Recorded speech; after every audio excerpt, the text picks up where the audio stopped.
اس مبارک رات کی رحمتوں میں کوئی حصہ نہیں، بخشش میں کوئی حصہ نہیں، رحمت میں کوئی حصہ نہیں، وہ محروم رہ جائیں گے۔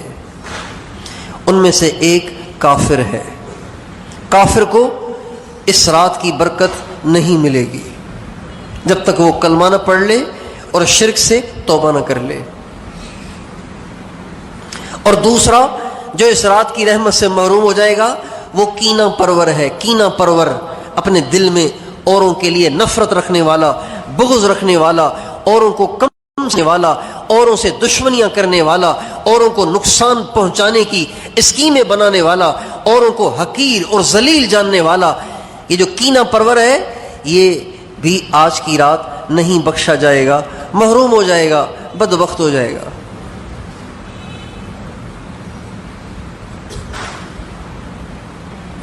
اس لیے ہمیں کسی کے بارے میں اپنے دل میں کھوٹ نہیں رکھنا چاہیے، دل صاف ہونا چاہیے۔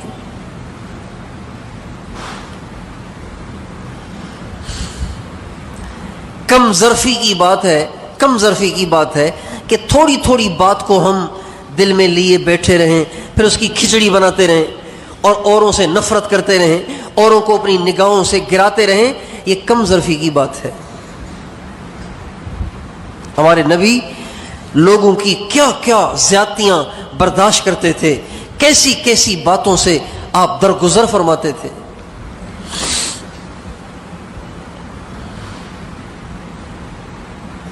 ہمارے نبی ایک دفعہ بیت اللہ شریف میں تشریف لائے تو بیت اللہ بند تھا، بیت اللہ بند تھا، تو بیت اللہ کی جو چابی تھی وہ عثمان بن طلحہ، ایک مکے کا کافر تھا، اس کے پاس تھی، عثمان بن طلحہ۔ تو آپ نے عثمان بن طلحہ سے فرمایا، عثمان تم بیت اللہ کھول دو گے، میں تھوڑی سی عبادت کر لوں اندر۔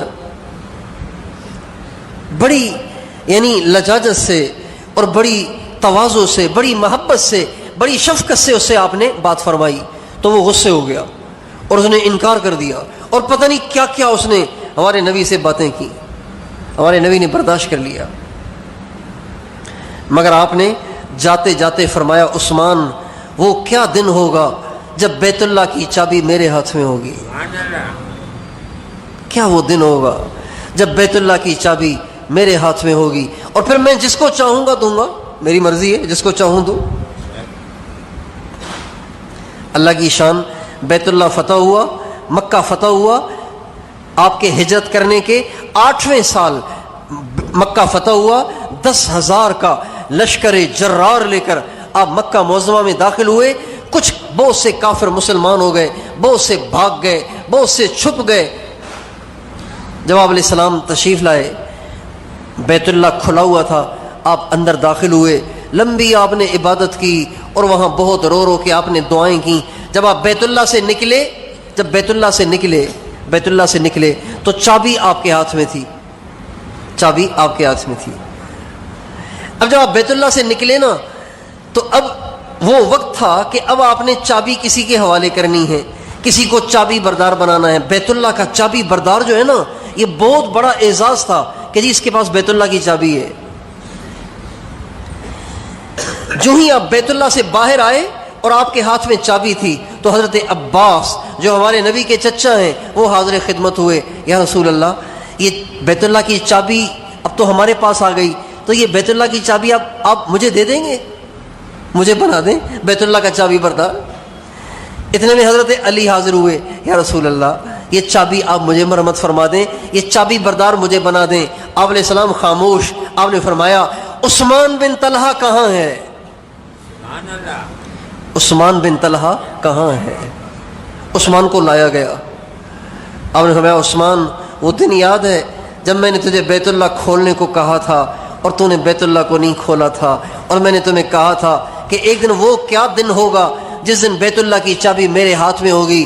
عثمان دیکھ آج یہ چابی میرے پاس ہے، اور یہ آج میں چابی اپنے چچا اور بھتیجے کو، اپنے چچا زاد بھائی اور اپنے داماد کو نہیں دوں گا، بلکہ یہ چابی میں تمہیں دیتا ہوں۔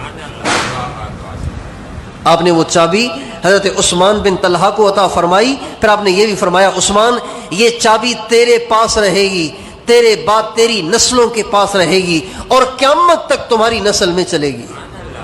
یہ ہمارے نبی کے اخلاق ہیں، یہ ہمارے نبی کے اخلاق ہیں. ہمارے نبی ایک دفعہ طواف کر رہے تھے، بیت اللہ کا طواف کر رہے تھے. عمرۃ القضاء میں آپ طواف کر رہے تھے. رات کا وقت تھا، سناٹا تھا، کوئی ساتھ بھی نہیں تھا. ایک کافر نے دیکھا کہ محمد طواف کر رہے ہیں، اچھا موقع ہے، اس کو یہی نمٹا دوں، ختم کر دوں. چنانچہ وہ تلوار لے کر آپ کے پیچھے پیچھے چلنے لگا، موقع کی تلاش میں کہ جو ہی تھوڑی سی غفلت ہو تو میں ایک ضرب مار کے حضور کو شہید کر دوں. جو ہی وہ اس ارادے کے ساتھ آپ کے پیچھے پیچھے چل پڑا تو آپ نے پیچھے مڑ کے دیکھا کہ وہ آ رہا تھا. اس کو قریب بلایا، فرمایا تم کیوں آ رہے تھے؟ کہا جی ایسے ہی، میں تو ایسے ہی آ رہا تھا. تو آپ نے فرمایا نہیں، تم مجھے قتل کرنے کے ارادے سے آ رہے تھے، لیکن میں تمہیں قتل نہیں کرواؤں گا، جا میں تجھے معاف کرتا ہوں، جا میں تجھے معاف کرتا ہوں. ہمارے نبی کے یہ اخلاق تھے. اس لیے ہمارا دل بہت بڑا ہونا چاہیے. مسلمان کا دل چھوٹا نہیں ہونا چاہیے، مسلمان کا دل بہت بڑا ہونا چاہیے. درگزر اس کی طبیعت ہونی چاہیے، اور معاف کرنا، سہ جانا، پس جانا، دب جانا، یہ اس کا جذبہ ہونا چاہیے. جب ہم حضرت محمد صلی اللہ علیہ وسلم کے امتی ہیں تو ہمارے اخلاق بھی تو اپنے نبی والے ہونے چاہیے. ہمارے ہاں اردو میں کہتے ہیں بھائی جب اونٹوں والوں کے ساتھ یاری لگاؤ تو اپنے دروازے بڑے رکھا کرو. بھائی اونٹ والوں سے یاری لگاؤ تو دروازے بڑے رکھا کرو. اگر تمہارا یار اونٹ لے کے آ جائے تو دروازہ اتنا بڑا تو ہونا چاہیے نا کہ کم از کم اونٹ سمیت تمہارے پاس اندر تو آ سکے. اونٹوں والوں کے ساتھ یاری لگاؤ تو اپنے دروازے بڑے رکھا کرو. تو بھائیو جب ہم رحمت للعالمین کے امتی ہیں، رحمت للعالمین کے نام لیوا ہیں، رحمت للعالمین کے غلام کہلاتے ہیں، تو بھائی ہمارے سینے بھی تو بڑے ہونے چاہیے، ہمارے دل بھی تو بڑے ہونے چاہیے. تو آج تک مجھے جس نے دکھ دیا، میرا جس نے حق کھایا، اور مجھے جس نے تنگ کیا، پریشان کیا، اور میرے ساتھ زیادتی کی، میں اسے معاف کرتا ہوں. آپ بھی سارے معاف کرتے ہیں؟ کون معاف کرتا ہے؟ کر دیں معاف. کیا کریں گے دل میں رکھ کر، کیا کریں گے دل میں کھچڑی بنا کر؟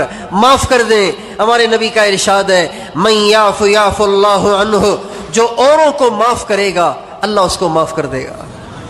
ومن یغفر یغفر اللہ لہ، جو اوروں کو معاف کرے گا اللہ اسے معاف کر دے گا. تو اللہ اگر ہم اوروں کو معاف کر دیں، اللہ ہمیں معاف کر دے، تو بتاؤ سودا سستا ہے یا مہنگا ہے؟ اچھا معاف کرنے کا مطلب کیا ہے؟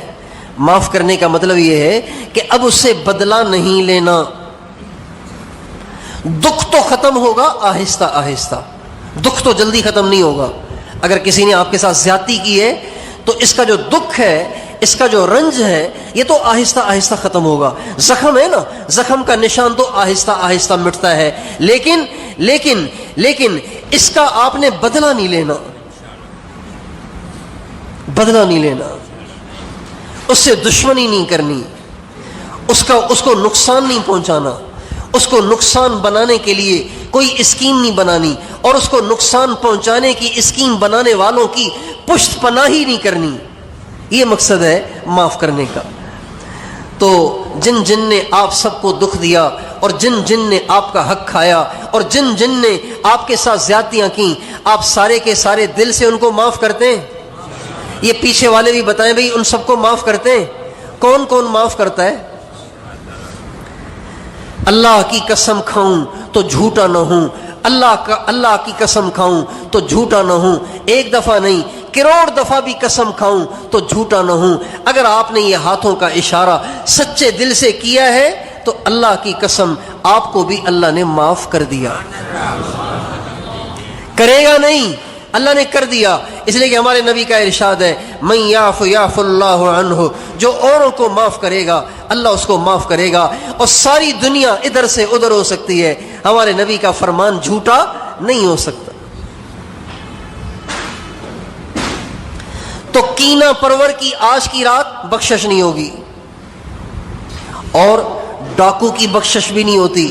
اس رات کو ڈاکو کی بخشش بھی نہیں ہوتی. ڈاکو کی بخشش جو اوروں کا حق دباتا ہے، جو اوروں کا مال لوٹتا ہے، جو اوروں کی عزتیں لوٹتا ہے، جو اوروں کی دکانیں لوٹتا ہے، جو اوروں کے گھروں میں گھس کے مال لوٹتا ہے، یا کسی اور طریقے سے وہ مال کھاتا ہے، تو وہ بھی ڈاکو ہے.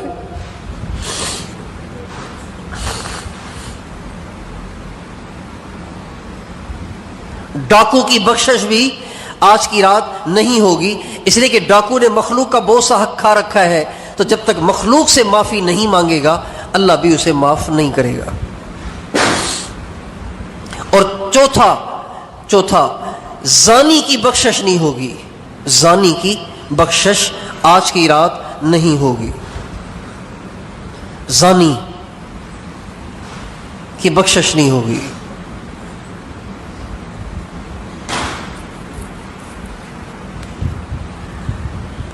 جب سے یہ انٹرنیٹ آیا ہے تو زنا کرنا آسان ہو گیا ہے،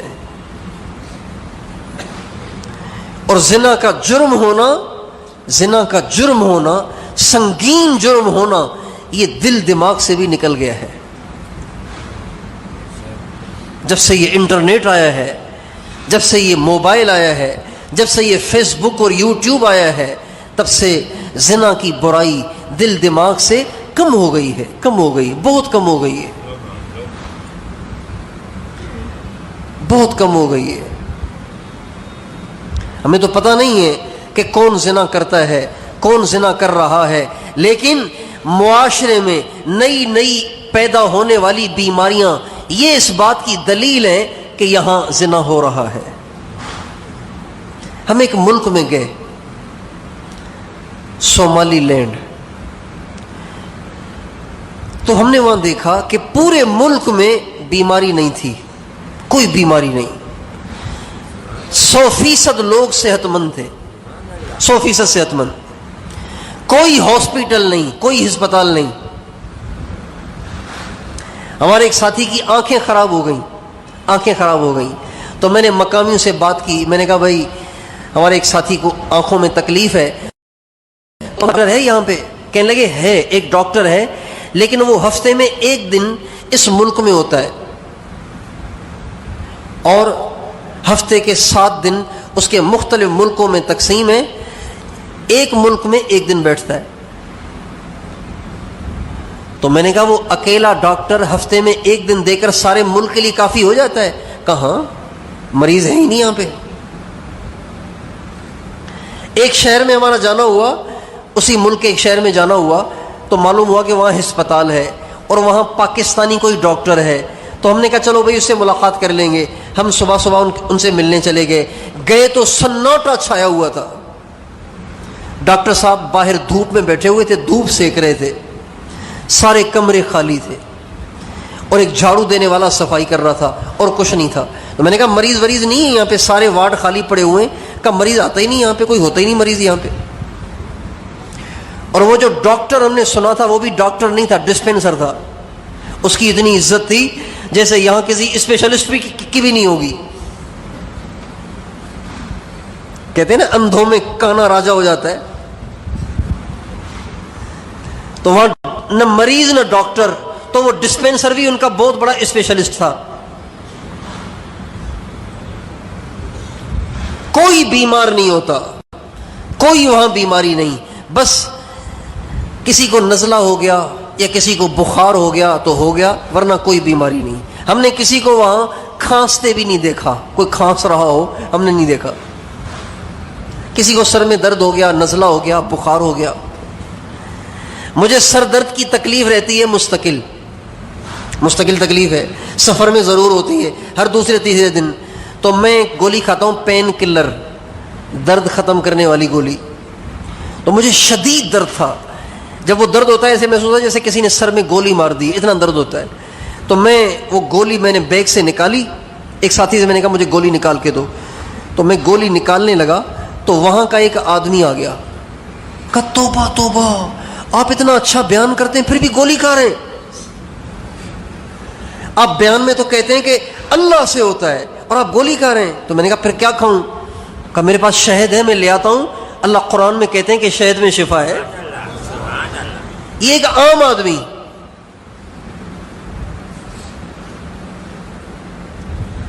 اتنا اچھا آپ بیان کرتے ہیں اور پھر آپ گولی کھا رہے ہیں. توبہ توبہ توبہ. یعنی میں جیسے کوئی کبیرہ گناہ کر رہا تھا، اس کو اتنا برا لگا. پھر وہ شہد لے کے آ گیا. کہا میرے سامنے کھائیں ورنہ پھر گولی کھا لیں گے، اب میرے سامنے شہد کھائیں. وہاں کسی کو وہاں کوئی صرف بخار نزلہ، بس یہ وہاں کی بیماری ہے. اچھا جب کسی کو بخار ہو جائے یا کسی کو نزلہ ہو جائے تو وہ پتہ کیا کرتا ہے؟ وہ مسجد میں آئے گا جہاں 2-4 آدمی بیٹھے ہوں. اب مجھے دیکھیں، 2-4 آدمی بیٹھے ہوں، ان کے بیچ میں جا کے بیٹھ جائے گا، یوں جا کے بیٹھ جائے گا اور آس پاس والوں سے کہے گا فاتحہ فاتحہ، دونوں ہاتھوں کی جیسے فاتحہ. یعنی تم میرے اوپر ایک دفعہ سورہ فاتحہ پڑھو. وہ جتنے بیٹھے ہوں گے نا، وہ سارے ایک دفعہ سورہ فاتحہ پڑھ کے اس کو شروع کریں گے، وہ اٹھ کے چلا جائے گا. یہ پورے ملک میں یہ رواج ہے. یہی ان کا ہائی فائی علاج ہے. اس کے سوا ان کا کوئی علاج نہیں، اس کے سوا کوئی بیماری نہیں. اور وہ ٹھیک بھی ہو جاتے ہیں، سورہ فاتحہ پڑھنے سے وہ ٹھیک بھی ہو جاتے ہیں. شروع میں ہم گئے تو ہم 2-4 آدمی بیٹھے ہوئے تھے. ایک آدمی آ کے بیچ میں بیٹھ گیا، یوں فاتحہ. میں نے کہا پتہ نہیں یہ کیا کہہ رہا ہے. فاتحہ، ہاتھوں کے اشارے سے کہہ رہے ہیں فاتحہ. تو مقامیوں نے بتایا بھئی یہ کہہ رہا ہے مجھے سورہ فاتحہ کا دم کرو، مجھے بخار ہے. اور اللہ کا شکر ہے اتنا ان کا یقین ہے کہ ایک دفعہ سورہ فاتحہ دم کروانے کے بعد پھر کبھی وہ دوبارہ نہیں آتا تھا کہ دوبارہ فاتحہ پڑھو، اسی سے ٹھیک ہو جاتا تھا. اچھا اصل بات جو سنانے کی ہے وہ یہ ہے، جب ہم اس ملک سے واپس آئے تو ہم نے اپنے ایک بزرگ کو آ کے کارگزاری سنائی. میں ان کا نام بھی سنا دیتا ہوں آپ کو.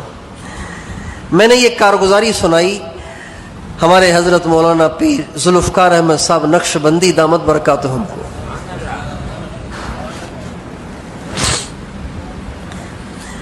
تو میرا ارادہ یہ تھا کہ یہ کارگزاری سنا کے میں ان کو اس کی وجہ بتاؤں گا. میرے ذہن میں اس کی وجہ یہ تھی کہ وہ لوگ پیدل بہت چلتے ہیں، چونکہ اس ملک میں موٹر سائیکل ہے ہی نہیں. ہمارے ہاں جو واک سسٹم ہے نا، واک سسٹم، چلنے والا نظام، یہ موٹر سائیکل نے ختم کر دیا ہے. لوگ نماز محلے کی مسجد میں بھی نماز پڑھنے آتے ہیں موٹر سائیکل پہ، اور اگر ان کا بس چلے تو باتھ روم بھی جائیں موٹر سائیکل پر. ایسے موٹر سائیکل کے عادی ہیں. چلنا زندگی سے ختم ہو رہا ہے، اس لیے بیماریاں بڑھ رہی ہیں. تو ہمارے ذہن میں یہ تھا کہ ایک تو وہ چلتے بہت ہیں چونکہ موٹر سائیکل ہے ہی نہیں، دوسرا یہ کہ کھانا تھوڑا سا کھاتے ہیں، تیسرا یہ کہ مسالے وسالے نہیں کھاتے. میرے ذہن میں یہ وجوہات تھیں. تو میں نے حضرت کو بتایا کہ میں نے کہا جی اللہ کا شکر ہے پورے ملک میں کوئی بیمار ہے ہی نہیں، ہسپتال بھی نہیں ہے. تو حضرت نے ٹھک سے کہا وہاں زنا نہیں ہوگا، وہاں زنا نہیں ہوگا. تو میرے چھکے چھوٹ گئے اور میں قسم کھانے پہ مجبور ہو گیا کہ حضرت اللہ کی قسم وہاں واقعی زنا نہیں ہے. یعنی ان لوگوں کو اس بات کی طرف رجحان ہی نہیں ہے، نوجوان کو رجحان ہی نہیں ہے اس بات کی طرف کہ عورت کو دیکھوں، عورت کیسی ہے، عورت سے ملوں، عورت کو دیکھوں، عورت سے اختلاط کروں. یہ ان کو یعنی ہوش ہی نہیں اس بات کا. اتنے وہ پاکیزہ لوگ ہیں اس معاملے میں. تو ہمیں نہیں پتا کہ کوئی زنا کرتا ہے، لیکن یہ نئی پیدا ہونے والی بیماریاں یہ بتا رہی ہیں کہ یہاں پاکستان میں زنا ہو رہا ہے، سندھ میں زنا ہو رہا ہے، پنجاب میں زنا ہو رہا ہے، سرحد میں زنا ہو رہا ہے، بلوچستان میں زنا ہو رہا ہے، ساری دنیا میں زنا ہو رہا ہے. اور یہ بیماریاں بتا رہی ہیں. ہمارے نبی کا ارشاد ہے جب میری امت جب میری امت زنا میں مبتلا ہوگی اللہ ان کو ایسی بیماریوں میں مبتلا کر دیں گے جن کے نام ان کے بڑوں نے کبھی سنے ہی نہیں ہوں گے. آپ نے 3 سال پہلے کرونا کا نام سنا تھا؟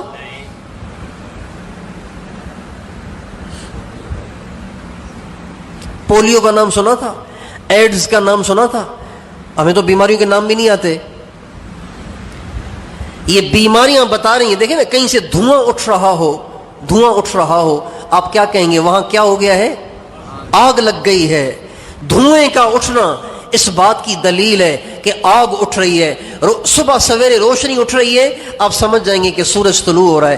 بالکل اسی طرح سے اگر یہ نئی بیماریاں دنیا میں ظاہر ہو رہی ہیں تو یہ اس بات کی دلیل ہے کہ ہماری نسل زانی ہو گئی ہے, ہماری عورتیں بے پرد ہو گئی ہیں, ہماری مائیں بیٹیاں بے حیا ہو گئی ہیں, ہماری نوجوان نسل زانی ہو رہی ہے. یہ اس بات کی دلیل ہے. اور زنا کرنا ہماری شریعت میں چھوٹا جرم نہیں ہے, بہت بڑا جرم ہے.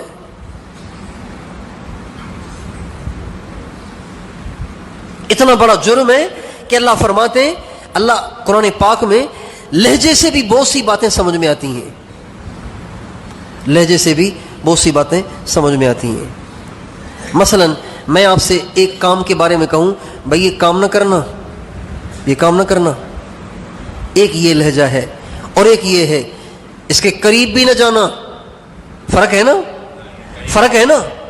تو اللہ نے قرآن میں یہ نہیں کہا لا تزنو, زنا نہ کرنا, یہ نہیں کہا, بلکہ کہا ولا تقربوا الزنا انه كان فاحشة وساء سبیلا.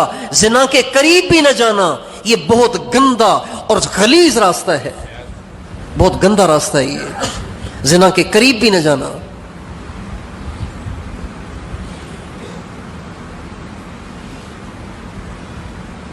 زنا کے قریب بھی نہ جانا.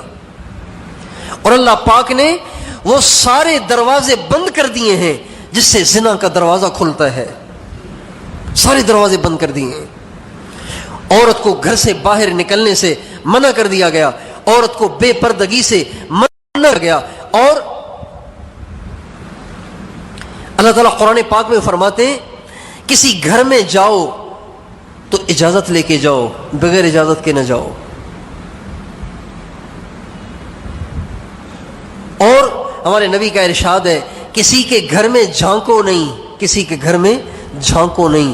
اگر تم نے جھانک لیا, اس گھر کی عورت پہ نظر پڑ گئی تو تم برائی کی طرف نکل پڑو گے.